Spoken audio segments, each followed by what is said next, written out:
এই আমার এই দীর্ঘ ডাক্তারি জীবনে অনেক বিভিন্ন রকম ঘটনারই সম্মুখীন হয়েছি, বিভিন্ন মানুষের সাথে পরিচয় হয়েছে, অনেক অবাক করা ঘটনাও ঘটেছে জীবনে। কিন্তু একটি ঘটনা খুব আমাকে নাড়া দিয়ে গেছিল। একজন পেশেন্টেরই গল্প। তার নাম হচ্ছে সুবল এম রয়।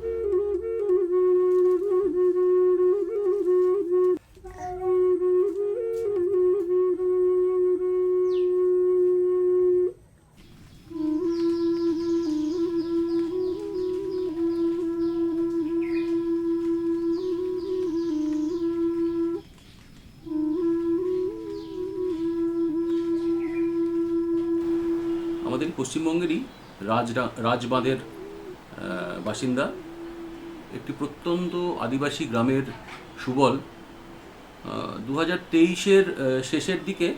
কোথায় গেছিলে? কাজ করতে কাজ গেছিলে? করছিলাম আমি উড়িষ্যায়, ওখানে কিসের কাজ করতে গেছিলে? লোহা বাঁচাবো, লোহা। তার একটু চোট লাগে, বাঁ হাতে চোট লাগে, তার ফ্র্যাকচার হয়। আসলে তার দুটো ফ্র্যাকচার হয়েছিল। তোমার ওইখানে গিয়ে কি অসুবিধা হয়েছে? অসুবিধা বলতে ওই তাঁবু টাঙাতে গিয়েছিলাম, দড়িটা খুলতে গিয়েছি, আর দড়িটা খুলে দিয়ে আমি চলে যাচ্ছিলাম। ওই যেতে যেতে পেছন থেকে অ্যাঙ্গেলটা এসে পড়ে গেল। বিশাল বড়, এখান থেকে ওই তালকা পর্যন্ত এতটা লম্বা। একটা কাঁধের কাছে একটা ফ্র্যাকচার ছিল, তারপরে তার হাতে কুনুইয়ের ওখানেও একটা ফ্র্যাকচার ছিল। তো যেহেতু তার বাড়ি রাজবাঁধ, সে ওই দুর্গাপুর ওই অঞ্চলে তার জন্য খুব অ্যাক্সেসেবল ছিল। তো সেখানে সে তার কাঁধের অপারেশনটি করায়। কিন্তু কাঁধের অপারেশন করানোর পরেও যেহেতু তার কবজির ওখানের অপারেশনটি হয়নি, সেখানেও দুটি হাড় ভাঙা ছিল। তাহলে তুমি কি এখন ওই বাঁশিটা বাজাতে পারছো? না, এখন বাঁচাতে পারি না, হাতই আমার চলছে না, ধরছে না। গ্রামের মধ্যে এমনিতেই খাওয়া দাওয়ার সমস্যা, রুজি রোজগারের সমস্যা, তার মধ্যে একজন লোক কর্মহীন হয়ে বসে আছে, খুবই কষ্টের মধ্যে দিন কাটাচ্ছিল। তো সেই রকম একটা অবস্থায় তার সাথে আমার যোগাযোগ হয়। এই জায়গাগুলো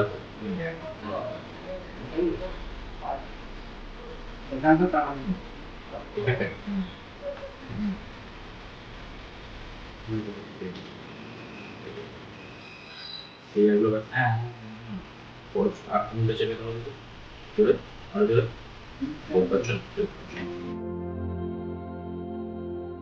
কিন্তু অত্যন্ত প্রত্যন্ত একটি আদিবাসী গ্রামের বাসিন্দা সুবল। গ্রামের লোকজন তারাও খুব ভয় পাচ্ছিল যে কোনোদিন কলকাতায় যায়নি, কলকাতায় এসে একটা হাড়ের চিকিৎসা করাবে। অনেক রকম কলকাতা সম্বন্ধে তাদের কাছে মিথ আছে।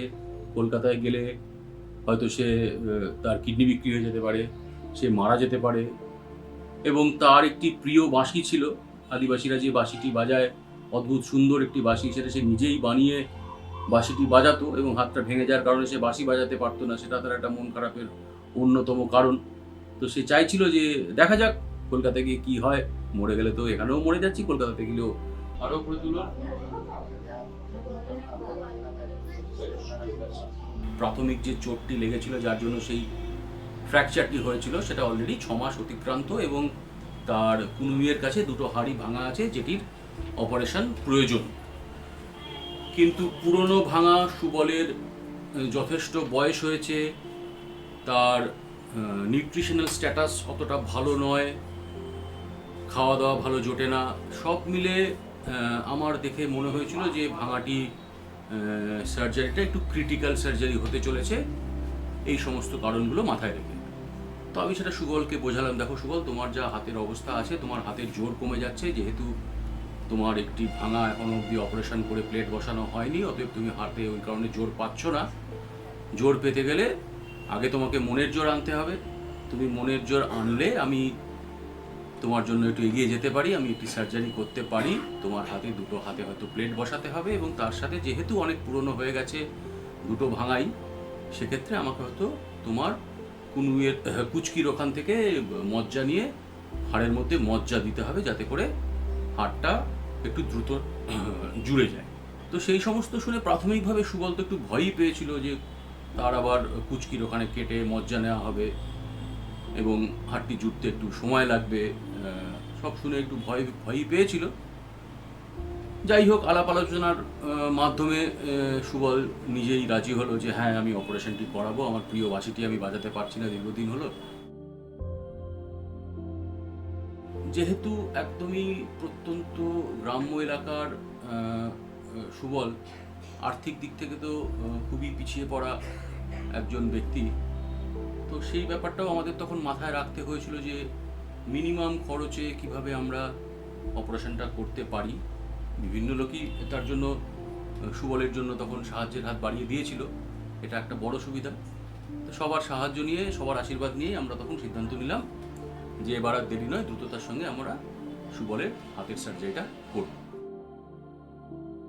2 দিন পরে আমরা সুবলকে ছুটিও করে দিলাম, ছুটি করে বললাম তুমি বাড়ি চলে যাও, আমাকে 2 সপ্তাহ পরে দেখাবে, 2 সপ্তাহ পরে আমি দেখে সব ঠিকঠাক থাকলে তোমার স্টিচ কেটে হাতের ব্যায়াম ট্যায়ামগুলো করতে দেবো, আস্তে আস্তে হাতের জোর টোর ফিরে আসবে।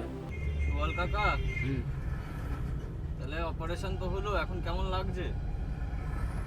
এখন তো মোটামুটি ভালোই লাগছে। ঠিকঠাকই চললো, খুব একটা সমস্যা সুবলের অপারেশনের পরে হয়নি। 2 সপ্তাহ পরে সেলাই কেটে নিয়ে গেল, ওষুধপত্র খাচ্ছিল।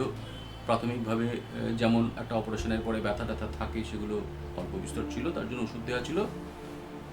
ভালোই চলছিল সুবলের, খুব সমস্যা কিছু হয়নি। পোস্ট অপারেটিভ পিরিয়ডটা সুবলের যথেষ্ট আনইভেন্টফুলি ছিল। তারপরে আমি যখন ওকে আসতে বললাম 3 মাস পরে, সেটা একটা ইন্টারেস্টিং স্টোরি। 3 মাস পরে সুবল যখন আমার কাছে দেখাতে এলো, তখন সুবল অনেকটাই সুস্থ, কিন্তু সে তার প্রিয় বাঁশিটি আবার বাজানো শুরু করেছে। শুধু বাজানো শুরু করেছে তা নয়, সে মাঝখানে যখন তার খুব ব্যথা ট্যাথা হতো, পুরনো যে বাঁশিটি ছিল, সে ব্যথার ওষুধ কেনার জন্য পুরনো বাঁশিটি তাকে বিক্রি করে দিতে হয়েছিল, এতটাই সে গরিব।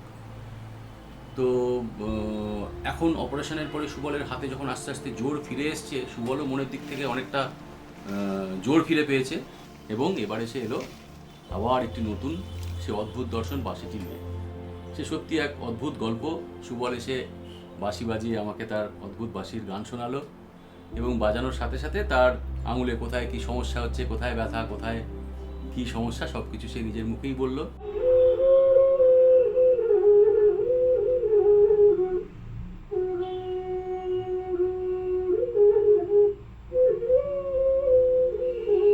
দেখেই আমার খুব ভালো লাগছিল যে লোকটি, এত প্রত্যন্ত এলাকার একটি লোক, এতদিন ধরে একটা সমস্যার মধ্যে ছিল, তার একমাত্র প্রিয় বাঁশি, সে তার ব্যথার ওষুধ কেনার জন্য সেই বাঁশিটি বিক্রি করে দিতে হয়েছিল, সেই লোক আবার অপারেশনের পরে নিজের জীবনের একটা নতুন মানে খুঁজে পেয়েছে।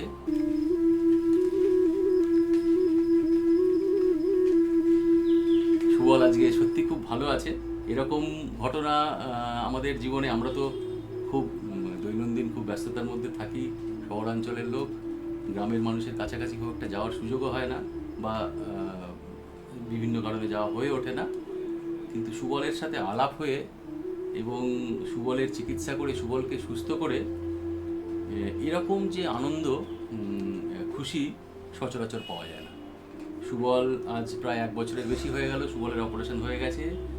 সুবল খুব সুস্থ আছে, সুবল আবার কাজ করছে, নতুন উদ্যোগে সে কাজকর্ম করার চেষ্টা করছে, বাঁশি বাজাচ্ছে সময় পেলেই, বাঁশি বানাচ্ছে। এবং এরকম অনেক অনেক সুবল যারা আছে বিভিন্ন জায়গায় গ্রামে গঞ্জে ছড়িয়ে, সবাই ভালো থাকুক, সবাই সুস্থ থাকুক। আর এরকম লোকের সাথে দেখা হলে মাঝে মাঝে তো নিজেদেরও ভালো লাগে, নিজেদেরও আনন্দ হয়।